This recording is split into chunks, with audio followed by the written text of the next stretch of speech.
Hello, everyone. Welcome to another webinar from Endurance Learning. This webinar for this month is called From Drab to Fab. Check out your existing e-learning.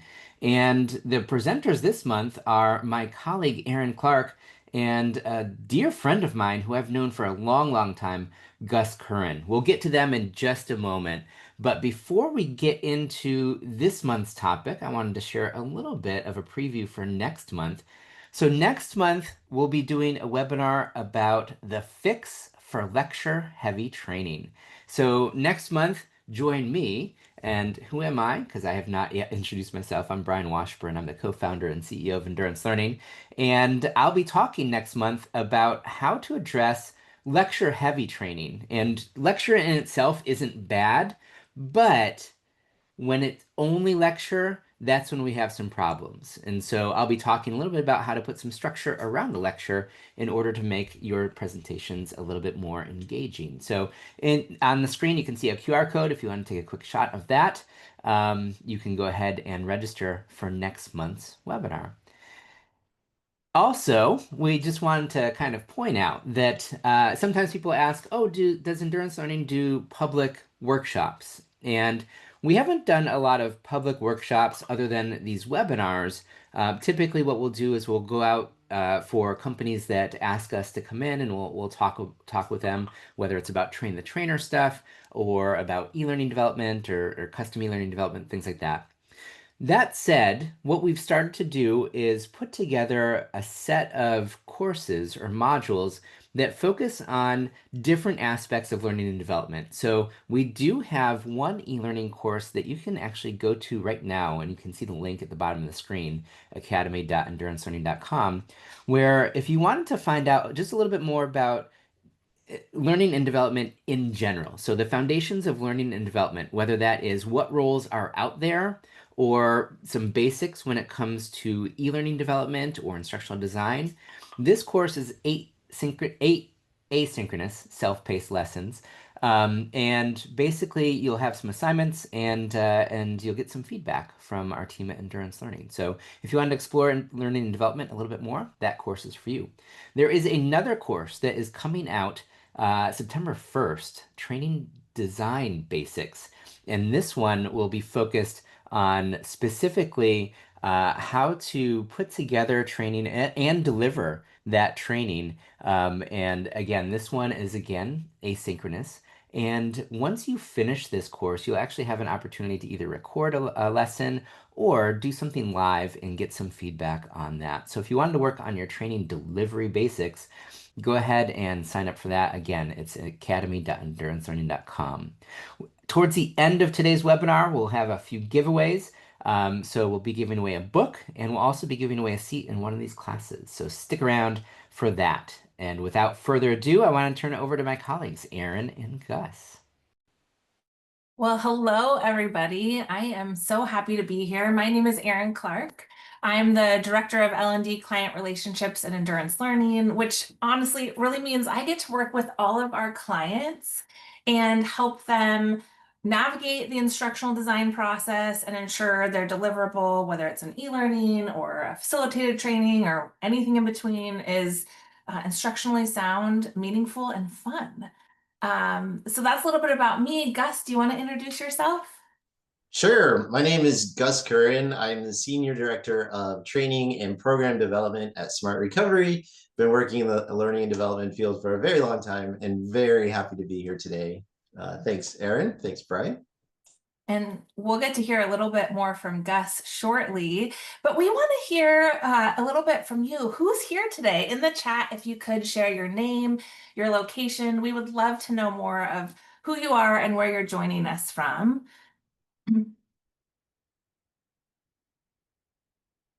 So I see folks from all over Wisconsin, Washington, Iowa, Ontario. Fabulous. We're so glad you're here.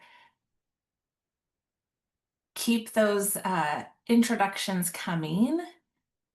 And for those of you that are here today, I want to give you a quick overview of what we're going to be covering in this hour-long webinar. So Gus and I will be sharing a bit more about our experience working together And as we share, you'll get to learn about what and who Smart Recovery is, what was their training need.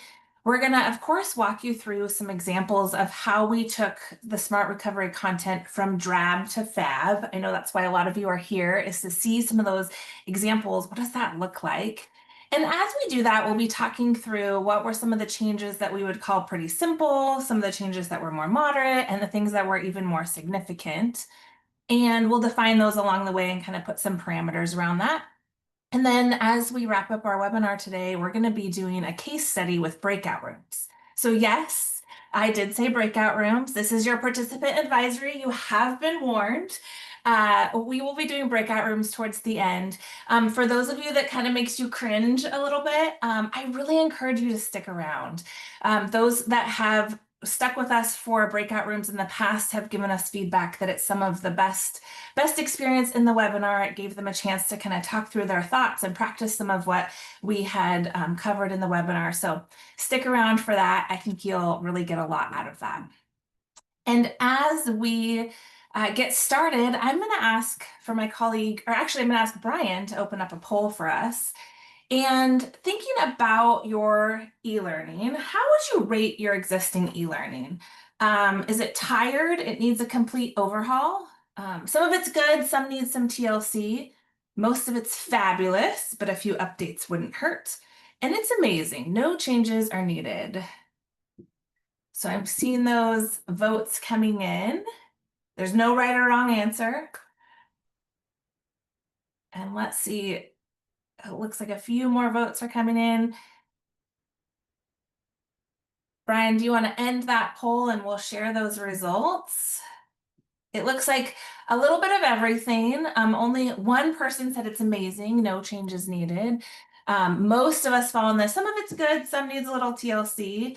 And honestly, even if our e-learning needs a complete overhaul, and I've been there, I've been in organizations where we needed to do like overhaul everything, but oftentimes you don't have the resources to do that. You don't have the time, the money, the people power.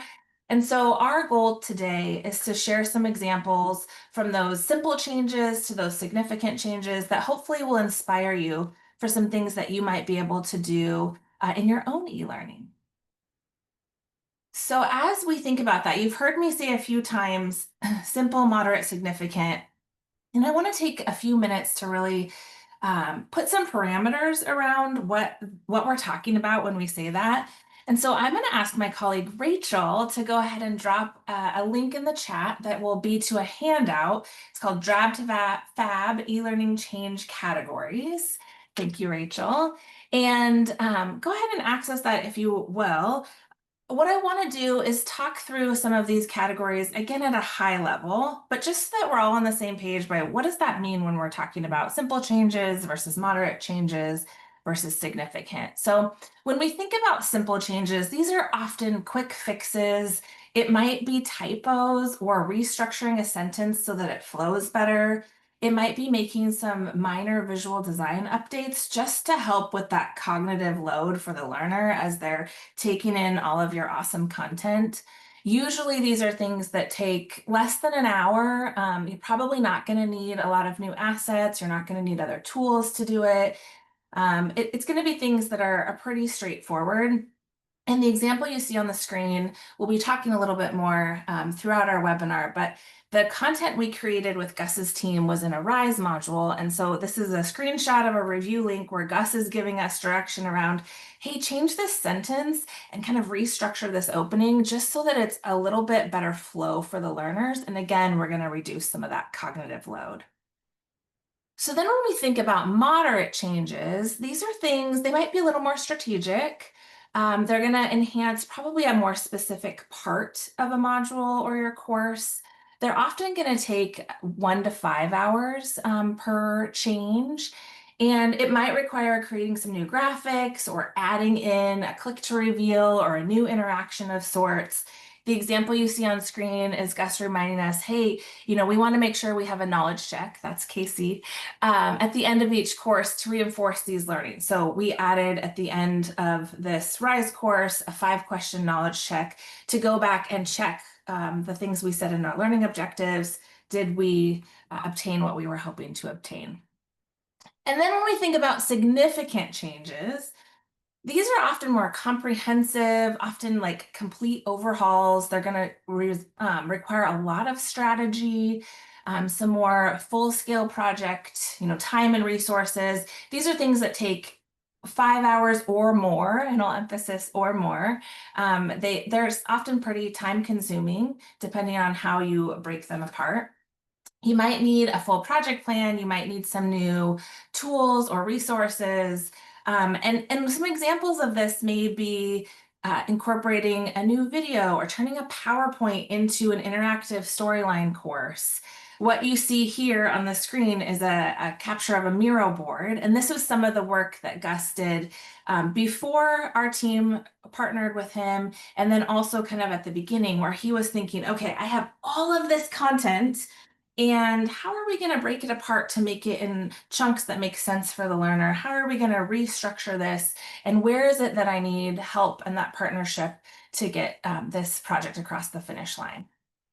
So those are some quick examples of simple, moderate, significant. I'm going to open up one more poll for us. And here's the question. As you think about your own e-learning and you think about your own e-learning and those change categories, which category do the changes you need to make fall into? Would you call them simple, moderate, significant, or maybe you're not even sure, which is totally fine. I'm seeing a lot of those answers come in. We're kind of all over the board with an emphasis on moderate. We'll give just one more moment.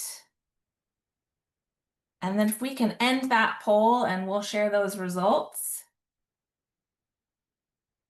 So it looks like the majority of us are saying moderate, totally normal. Some of us are saying, I'm not sure yet. I would see some simple, some significant. And, in some ways, this is a bit of a trick question, because one thing I want to note is that the categories themselves are really not what's important. In fact, if I'm being fully transparent, as Gus and I were preparing, there were so many things where we said, well, depending on how you looked at this, we could call that a simple change. But then when we put it in the context of all of it, it's more moderate and it could be significant. And it doesn't really matter.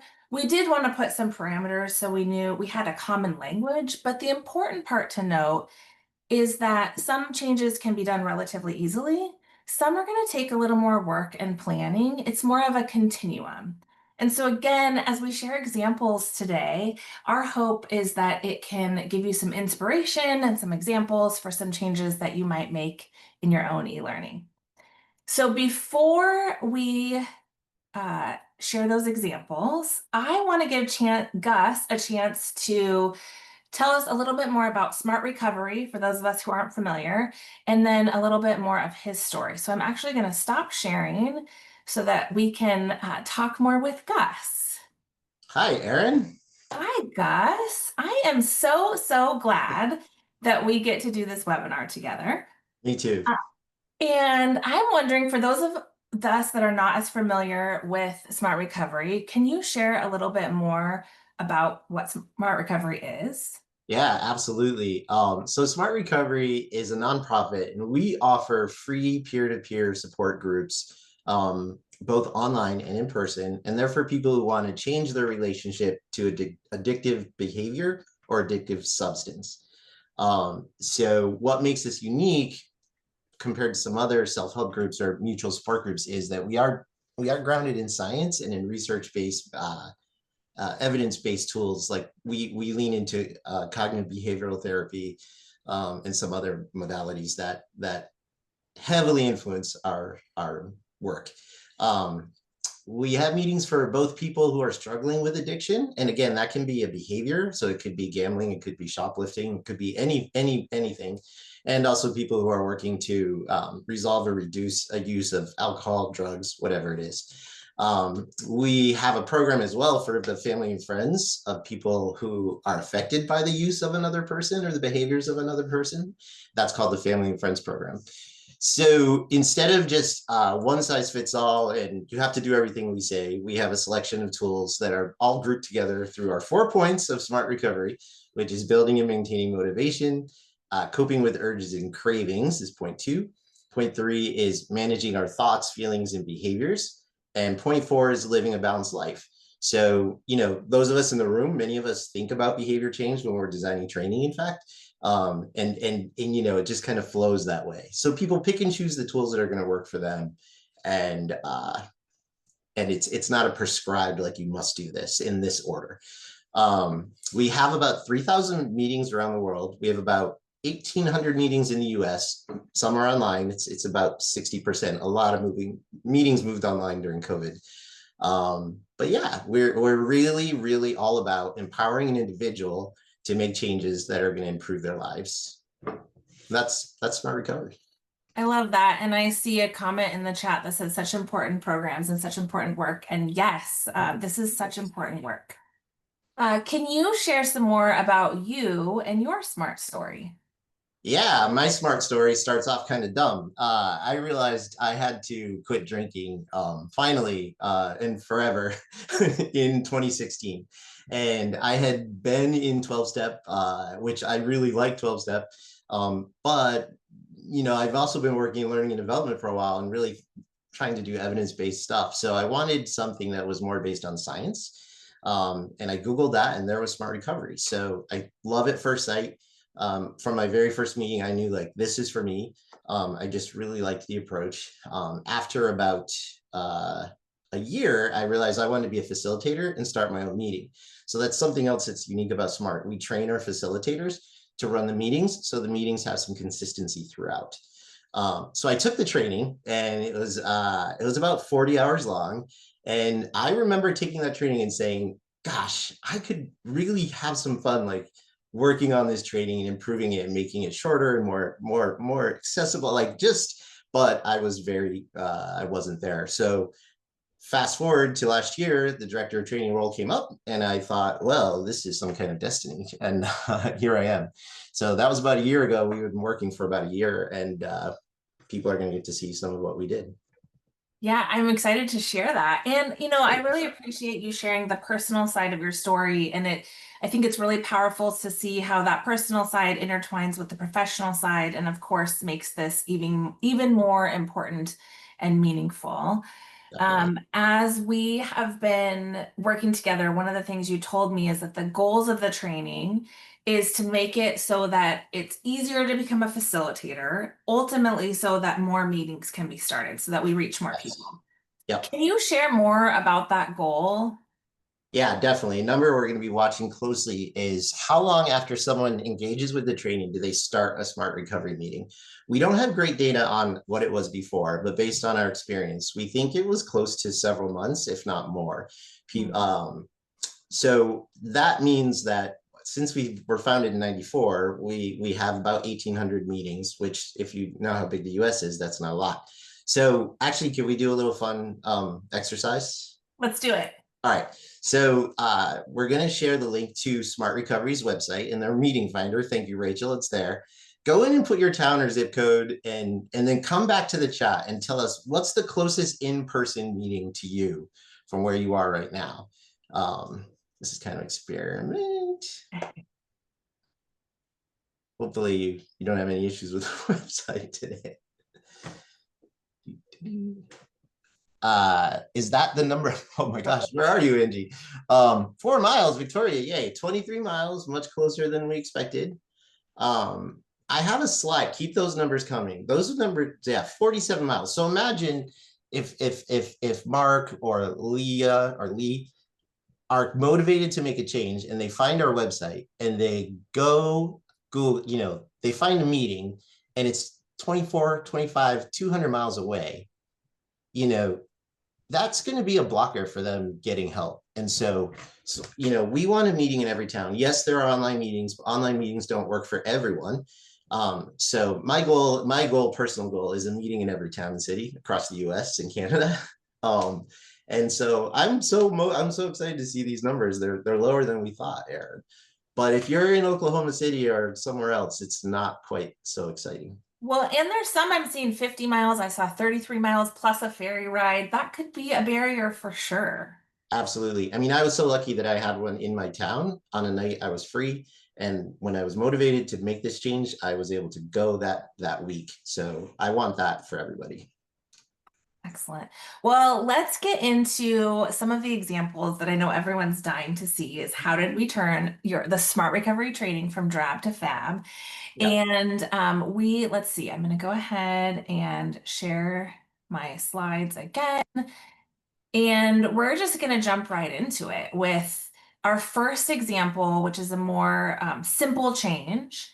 And this was on how to start a smart meeting. And I'm hoping you can set the stage for us for this content, like what it was previously.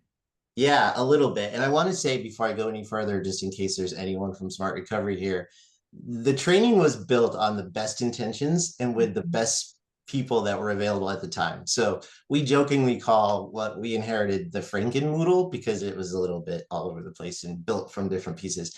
But this is a good example of you're ready to start your Smart Recovery meeting. You're almost done with the training. And the first thing is presenting tools in the meeting. That has really nothing to do with starting a meeting. There's videos and there's handouts, there's things you download. So that just wasn't very helpful. And plus, you don't need this for several months when you're ready to start your meeting, or hopefully 24 days. So are you going to remember to come back here and go through all this again? Probably not. So instead, no, I was just going to say instead, go for it. So instead, we just created a checklist. It's so easy. It's just a simple checklist, and it's based on what's in the facilitator handbook that they also get a copy of. So come back to your facilitator handbook. And then I made an early attempt at a Synthesia video, which we're going to show a little of, just kind of like giving them some enthusiasm to like get out there and start their meeting. So I'm going to share just a couple of seconds of this video, or the Synthesia video. It's about 3.5 minutes long, but we'll go ahead and just play a few parts of it. Hi there. We hope you're enjoying your training. In this short video, we'll walk you through how to start a smart meeting. You'll learn how to choose hosting or supporting new folks. This is a great way to get some practice. We also offer additional training. It looks like the video's Don't not miss the smart showing. recovery support and training meeting. No, we're seeing the video. Oh, okay. Some people are not there, seeing the you can video. ask Some people are. They're be willing to refer people directly. Smart's national office is here to support you with outreach material. And Gus, this is super cool. And you and I talked, if we wanted to do this even simpler, you could have recorded yourself in Zoom doing this conversation, right? So yeah, another idea just for how do we make this more accessible to the learner when they need to access it and help them see it's just not as complicated as it previously felt like it was. Right. And I mean, people were, when I started my work, why did it take you so long to start a smart meeting? I would ask people and they're like, oh, I felt like I didn't have any support. I didn't know where to go. I didn't know how many meetings I would go. So it's just all there. So yeah, that was simple. And now I see some simple changes I can make to this video with some of her inflections. So thanks. We can always be improving. Yes, we so can. let's So look at Aaron and Gus, if I could just jump in real quick. So some people from the chat looks like they know what Synthesia is. You mentioned Synthesia. Would you mind, for those who aren't quite sure what that is, would you mind explaining just real quick what that was? Yeah, definitely. It's just one of those AI simple, like make your PowerPoint, give her a script and she reads it. It's very simple. It's a little pricey, but we were able to justify it because we don't have to hire actors or voiceover people. And I made this, if you use Synthesia, I made this in about an hour and a half. I mean, it's very simple. So it's a pretty great tool. It does cost money. I don't even think there's a free version, but we use it to frame, like introduce the course, end the course. And I don't know, one of the first feedback I got on the new training was, I can't believe I'm taking a training and a person of color is introducing me. And that was from a person of color. So that was one of our main goals there. Thank you. And someone in the chat said it's so much quicker than using Camtasia to create videos. So it's an awesome tool to know about. Yep. Let's talk about some of the more moderate changes that we made. And again, these are things that we would put into the 1 to 5 hours of work and knowing they may require a new tool. So stages of change. I'll let you set the stage for what this was previously. Yes, so here's our good friend Frankenmoodle again. You'll see it's a couple of videos on the stages of change, along with a bunch of documents. The videos are both sort of long, and they both pretty much say the same thing. Also, this word, trans-theoretical, our target audience is not people who are using phrases, terms like that. Like, it's everyday people for the most part. So we needed this to be shorter, we needed it to be clearer, and we needed it to just like be aligned with what SMART is about. And I want to show an example just really quickly. Oh, yeah. Video. So hopefully this will catch up if there's a bit of a lag, but I want to play that for us. Again, just a External couple pressures seconds. are getting in the way and may need to be eliminated from the person's daily routine. But in the action stages regarding cigarettes, they might be in the contemplation stage in regards to gambling, but at the same time be in pre-contemplation regarding jogging. So all the content was there, but I think as I was watching this, I thought, gosh, that really is drab, right? It is a little drab. Created with Good the best of intention. intentions. The Yes. content is there, but just a little bit could use some up leveling, right? So let's look at what we did. We turned this into a click to reveal. And we really simplified the content here. So I'll kind of talk through it, and then Gus, you can add to it if there's anything that I missed with how we changed this. But when we looked at this content, it was really important to us to make sure that there was a visual for each stage in the stages of change that the learner could connect with. And that went with the text. So when it's pre-contemplation, there was a visual that showed someone in that pre-contemplation stage. And then we also wanted to include just a small amount of information when they click on each of those stages. Here it shows them what does it mean to be in the action stage. In this click to reveal, learners could go to any of the stages and kind of back again. So if there's something they wanted to revisit or weren't fully clear on, they could do that. And then at the end, after they'd gone through the stages of change model, there was a follow-up, and you'll see that in just a moment, where the learners got to see the stages of change used by a facilitator kind of in action. So it was another way to reinforce that learning. Is there anything you would add about these changes that we made? No, it's great. We actually get feedback from folks that this was a great way to present it. And I really like that we incorporated the meeting too, like people actually sitting together and experiencing the stage. So I really like the way this came out. So let's show one more moderate change. And this is the ABC tool. So this video actually doesn't have any sound. So I'm going to go ahead and play this video while you set this up for us and tell us kind of what it was before. Okay. So a lot of the course was videos recorded at conferences or mock meeting. This is a video of a great guy. I think is it Mickler, Lori? You can put the name in. I think it's someone else. And he's walking through the ABC exercise, which is a way to just really think about if something happens and you're feeling a certain way about it, how helpful is the way you're feeling about it? And if you explore that, could you find a different way to think about what happened? And it's a great ABC. It's one of the best ABCs I've ever seen, but it's kind of long. So again, ABC is one of the tools that helps us explore our thoughts, and that's what it is. So someone noted that there's a flip phone on his belt. So it then becomes a little bit dated, right? This whole video, we just showed a clip, but it was about 30 minutes long. And another piece that we noticed is there was no name of the tool kind of as we think through, someone's trying to say, what am I looking at? There's no name of the tool. So let's look at how we revised this. We turned this into a multi-step click to reveal. And again, really just simplified the content so that learners could see each step that were part of the A, B, C, and then it goes D and E. They got to see the key question that they might ask themselves, and then click on the thought bubbles to reveal what that thought may be. We wanted to make the example really relatable so that almost all learners, when they saw this, would be like, oh yeah, if that is not my experience, I at least understand that, I get that. And yeah, that's closed captioning at the bottom. In this example, we used a beyond character inside of a storyline block that we then embedded into Rise. So for those of you that are curious about the tools that we use, that was how we created this.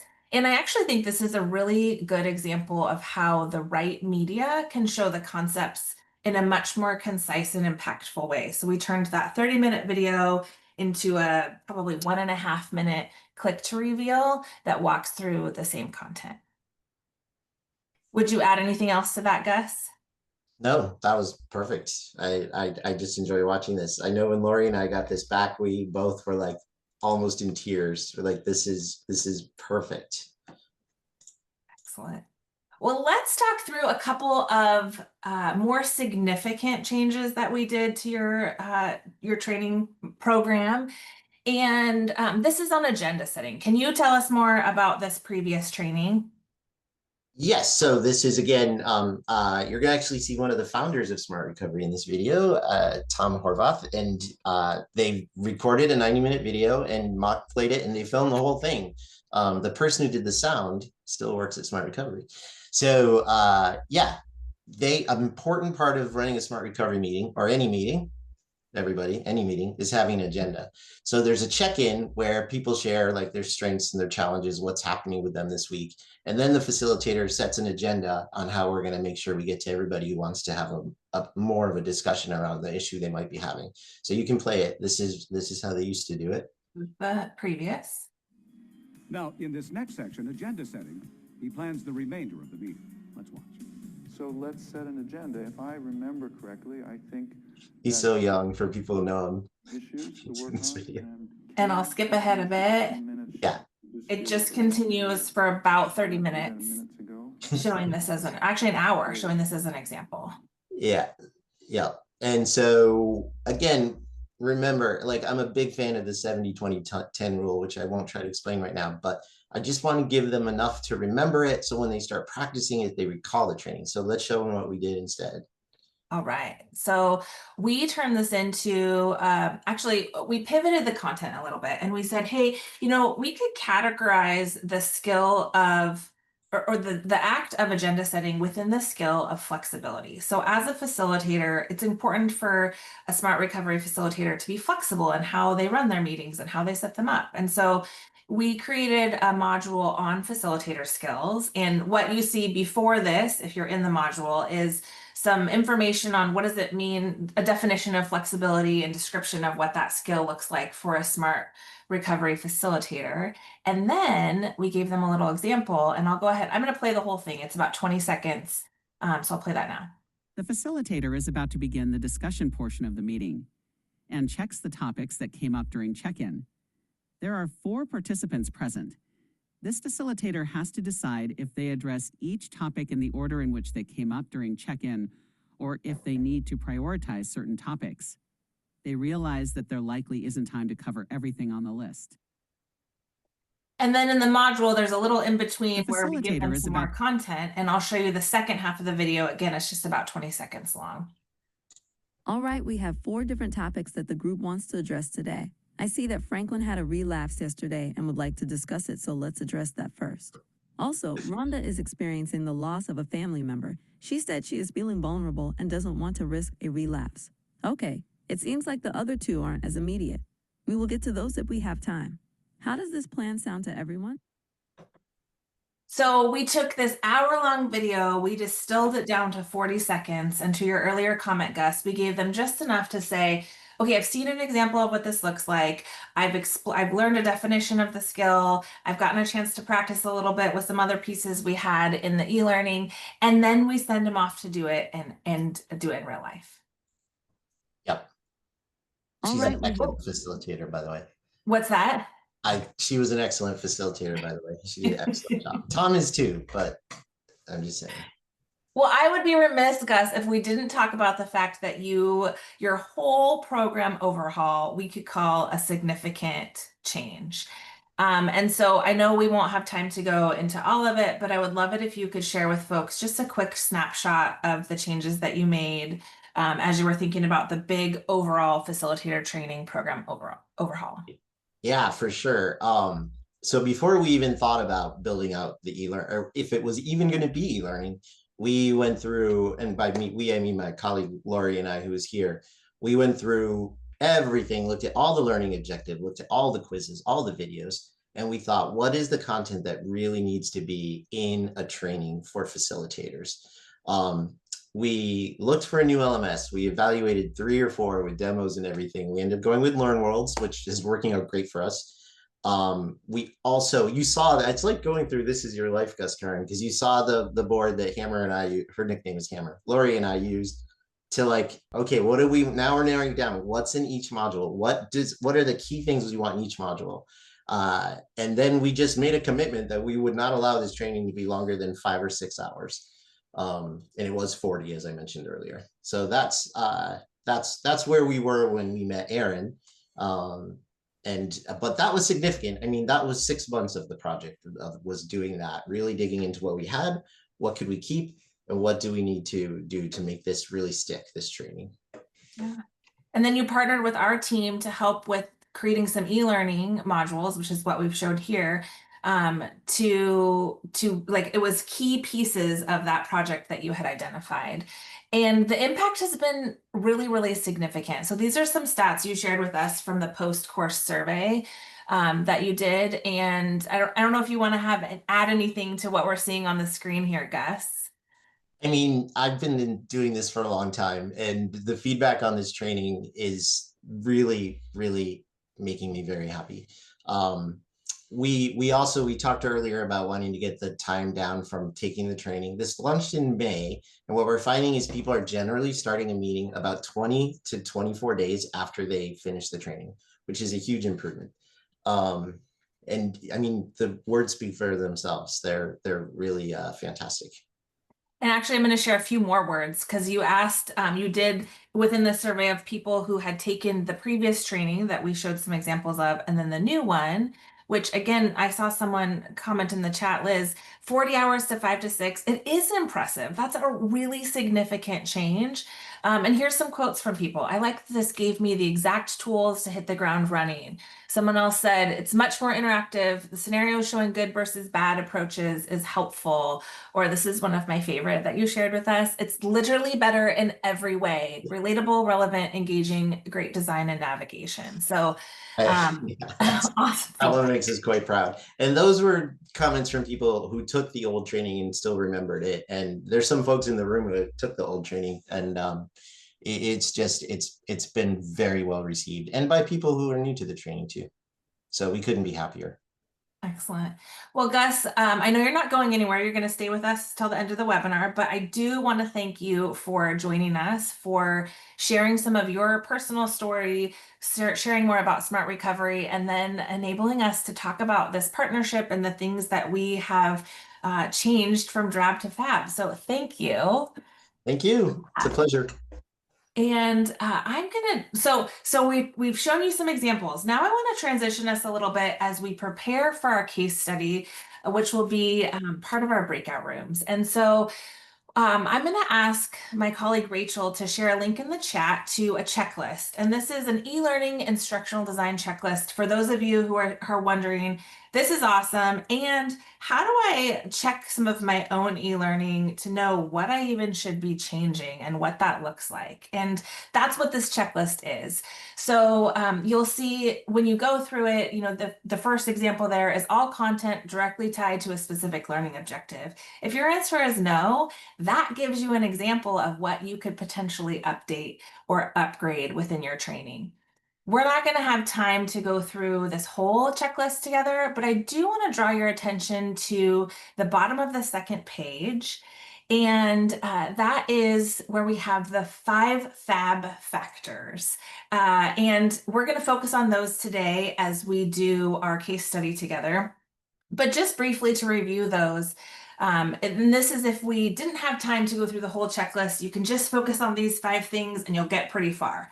So the first thing is the what. Can you measure or validate that learners can do something new, differently, or better? It's really looking at your learning objectives. The how, is it visually engaging, interactive, and relevant? The proof, you know, do you have measurable assessments? Can you, are you giving your learners feedback so they can kind of test their own knowledge? Is this a memorable experience? So as a facilitator for Smart Recovery, if I'm thinking of the ABC tool, do I think, oh, guy with a beard with the thought bubble? It's like, oh yeah, is it something that a learner is going to walk away with saying, I remember that and I had a good time? And does it respect the learner's time? So a good example of that is us, how we distilled that hour-long training down into 40 seconds. Did you take the time to make sure it's efficient as it is effective? So those are the 5 questions we're going to ask you to focus on today when you're in your breakout rooms. And what we're going to do is we're going to review an e-learning interaction. It's pretty short.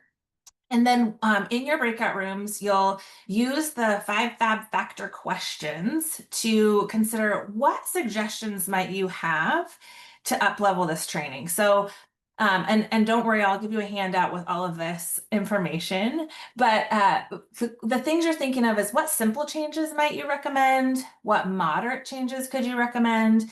And what impact would those changes that you're suggesting have? So what I'd like to do is I'd like to share this interaction briefly with everyone here in the large group. And then we're actually going to share that link as well. I want to share it here first so that if you're on mobile or you're not able to access the link for whatever reason, you've at least seen it. But then you'll have a chance to click through and explore the link on your own in your breakout room. And if you joined us just a couple of months ago, you probably saw a quick little video of this interaction. We didn't share the link. This time we're going to share the link. This is what makes the best PB&J. So here we're going to be, whoops, I got to go through that. Oh, this is actually the end of it. You'll see the interaction when you explore it. When you click on it, there's the 3 learning objectives there. It'll probably show us in just a moment. It looks like it's showing in the middle of my GIF. You'll also have an opportunity then to select 3 different, what do you want for peanut butter? What do you want for jelly? What do you want for bread? Here we go. And then once you make your selection, it gives you some information on each one. And I'll let it go through that for us.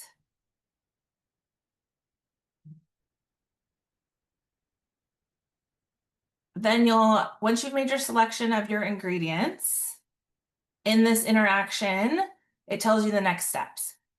And so you have an opportunity to review your choices, to make a different selection, or to write your response. And so our task is to write an explanation for the school board of why are you recommending these ingredient choices. You'll type your reason there. I don't like peanuts. Go ahead and submit that, and then your response has been received. So again, I just wanted to show that really quick so that you had an idea of what that e-learning interaction looks like. Rachel, I'll ask you to go ahead and share a link. Thank you for doing that. You're right ahead of me, to the case study handout. And this, I'll ask you to go ahead and access as we break you into your breakout rooms. You'll have the instructions there and the questions. I'm going to give you about 8 minutes. So you got to be efficient with your conversation, and then we'll come back here, and I would love to hear from a few folks on what are the simple, moderate recommendations that you identified using that checklist. So Brian, I think you're sending us all off into our breakout rooms. Thank you, Tim, for sharing the review link in the chat as well.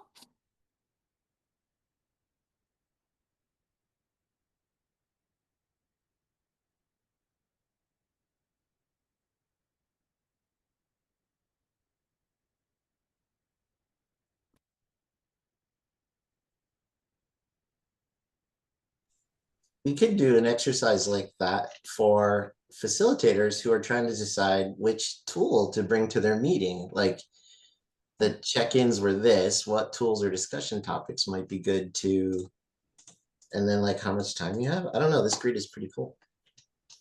I like your thinking. Thanks. I thought when you're talking about tools, do they want to bring Mr. Sketch markers or? I know. It's very confusing having 2 Brians and 1 Tim. I don't know if we want to, with the folks that weren't able to make it into breakout rooms, if we want to do something with them. Hi, folks. Let me reopen the chat. Yeah, we could do the exercise here. We can. There it is. Okay, here's my chat. I was trying to figure out where that went. Not sure why I'm not in a breakout room. I don't see the mic or camera. Jordan, you are supposed to be in a breakout room. We had found, what was the troubleshooting? Someone's going to have to remind me. If you're on mobile, it doesn't put you into a breakout room. There was something tricky. Yeah, mobile or joining through the web browser as opposed to the Zoom app. Yes, thank you, Brian. Well, for those of you that are not in breakout rooms, we won't be able to hear from you, but you can still type in the chat. And so let me know if you need any additional links, but I would love to hear any of your thoughts on those 5 fab factor questions and what is some simple or moderate changes that we might be able to make. Aaron, are you able to bring up the handout on screen? Ooh, I can. There's a link in the chat if you need it. I might need that. Oh, I just moved the chat up. Let's start with an easy question. Who in the room likes peanut butter and jelly? I just had peanut butter and jelly before this meeting.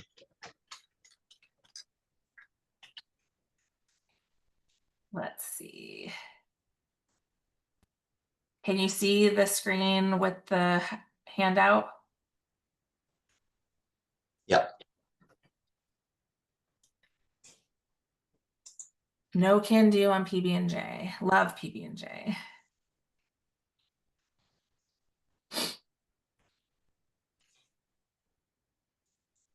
Ooh, on an English muffin like a sandwich. That's smart, Gus. Thank you. So I'll actually kick us off. Let's see, maybe I can share. Let me see if I can open up something. The example here. Is it okay to criticize your own e-learning? Absolutely. Am I sharing the example here? Yes, we can see it. So one thing that I have noticed when we think about the visual design is that here, all of this header is in, I don't even know if I would call this sentence case, but for whatever reason, we didn't capitalize it. And yet we did here. And it is small, it's very simple, but there's a cognitive load to having to like think through, like, why did they not capitalize that? Okay. And then these are not capitalized. So this is a simple change I've identified that we could do that I think would just make it just a little bit sharper and reduce some of that cognitive load. Let's see, simple change would be to use one word on the first slide. I would have just liked ingredients, nutrition, and recommendations. Love that. I think that came from Christy. Yes. And that would be here, I think. Great suggestion.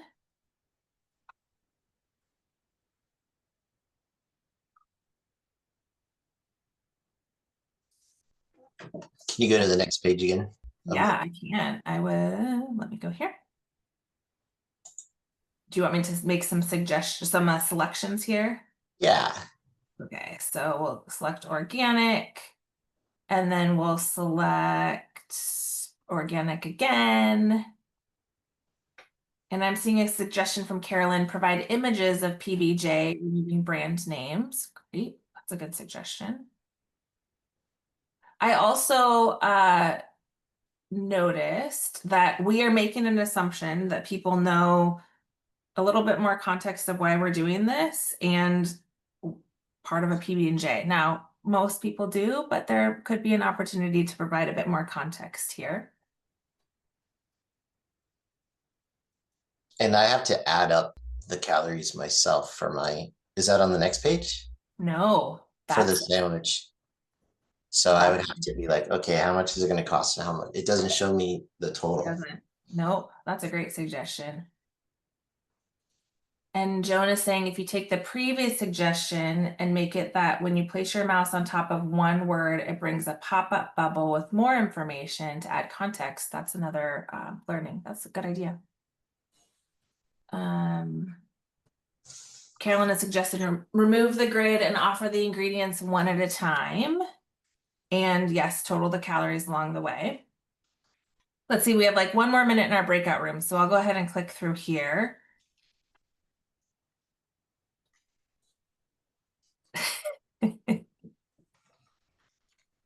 You can't unsee the lowercase now, huh, Gus? Nope. So here, learners they get a light box to be able to review their choices. But it still isn't added up.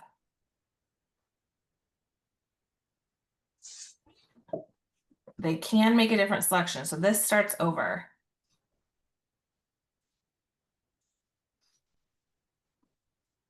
I'm going to make some quick selections.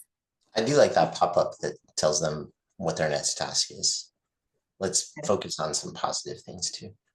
Like I like.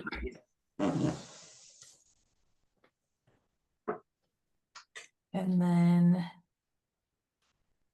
your final task is to do a write-up. And again, now you're seeing all the lowercase.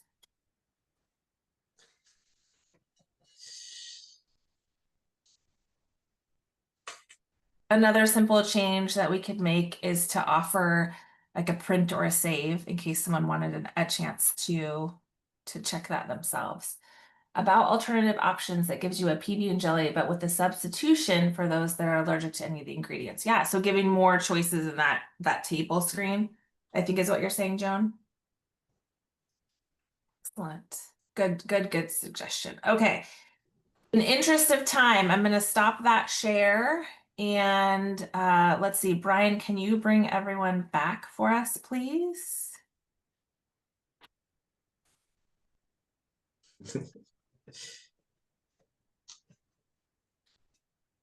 And Sun butter, that sounds really good, Joan. I like that. sun butter is one of my very, very favorites. Nice. All right, it looks like we're getting folks back into the main room. Welcome back. Hope that you had a great discussion. I'm seeing like that was 8 minutes. It was 9. It goes by fast. We're always so happy when people are mad that means they weren't just sitting there twiddling their thumbs. We had some good, interesting ideas here in this main room as well for those that weren't able to join a breakout room. And here's what I'd love for you to type in the chat. And I'm putting this question up now because I know this could take just a minute to get all your thoughts together, but would love to hear a simple or a moderate recommendation that you identified using that checklist. What are some things that you thought of? Sun butter is also fun to use with muffins. Yes. Okay, simple. Ensure text boxes aren't duplicated. Excellent suggestion, Victoria. That's something where learners are like, wait, did I already do that? And it adds to that cognitive load. Add the target audience. Yeah, and I think that's what you're saying too, Brent. What's the point at the beginning? We talked about that as well, that it needed a bit more context for folks around what am I looking at and what am I supposed to do with that? Who's the training for? Great, Heather. What other ideas did you have? Add audio narration. Okay, that's an interesting one. Give the option to omit or select none. Oh, Joan, that's really not one that I had thought of before. That would be a simple change for us that we could make.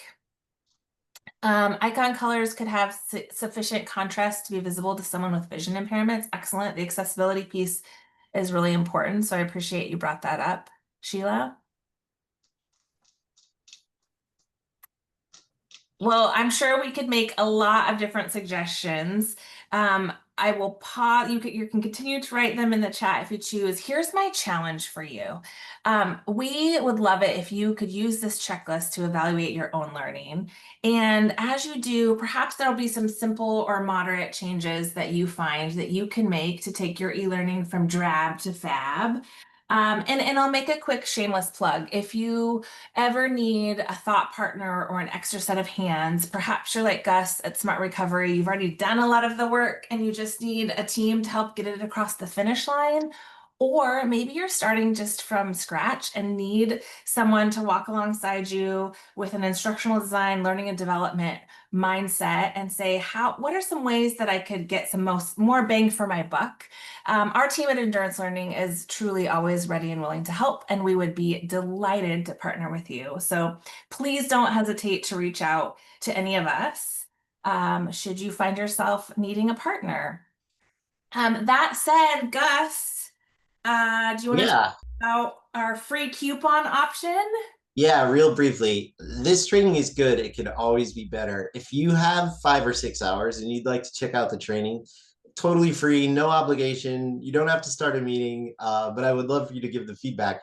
There's a code there, Drab to Fab. It will expire on the 31st. I believe it will go out with the recording and whatnot. There's 100, so it should cover everybody who stayed till the end. But please consider taking the training and tell your friends about Smart Recovery. We're unfortunately the best kept secret in peer support, and we're really trying to change that. So thanks so much, y'all, for having me, and it's just been a pleasure. Thank you, guys. Connect with me. And Brian, do you want to bring us home and give away our few giveaways? I sure do. So thank you everyone for sticking with us over the past hour. For those of you who have not, for whatever reason, connected with me on LinkedIn, I'd love to connect with you. If you would like to grab virtual coffee sometime, or I see that there's a bunch of people who are from Seattle who have joined today's session, so I'm happy to join people for actual coffee too. But it's always fascinating by what can come up in conversations. I'm always energized by the conversation. So if you would like to grab virtual coffee and nerd out over learning and development, there is our QR code right there to go ahead and just find some time on my calendar. I'm around in Seattle for the next several weeks without any travel. I'd love to chat. But beyond that, we have a few other things that we are doing at Endurance Learning. As Aaron mentioned, we work with organizations to create e-learning or instructor-led training, train the trainer programs. We also have a technology called Soapbox, a digital tool that will allow you to create your own learning programs in a snap of a finger. So basically you go in, you tell it what the title of your session is, what some of your learning objectives are, and then it will generate a lesson plan for you with a specific sequence and flow of activities that is instructionally sound and that uses AI to give you some content in there too. So if you want to try it out, there is a QR code right there for connecting on Soapbox. Next month, as I mentioned at the very beginning of today's session, the fix for lecture heavy training, if you didn't want to try out Soapbox, but you want to do it on your own. I mentioned that lecture in and of itself isn't bad. It is when you only lecture, you can't tell whether or not people are getting it. And so this is an opportunity for us just to come together and figure out what is the right way to start a session before we just start spouting out, kind of our information. And then how do we figure out, are people actually getting it? So we'll talk a little bit about training design next month, September 18th. There's a QR code to sign up for the session there. Now, we do have 2 e-learning courses. One is Training Delivery Basics. And this, as I mentioned at the very beginning of the session, it is really designed to help you design better, more effective training. And we would love for one of you to actually win a seat in this course and go ahead and let us know. Does this actually help you create better training? So we are going to draw a name from those of you who are still here. I'm going to ask my colleague Tim.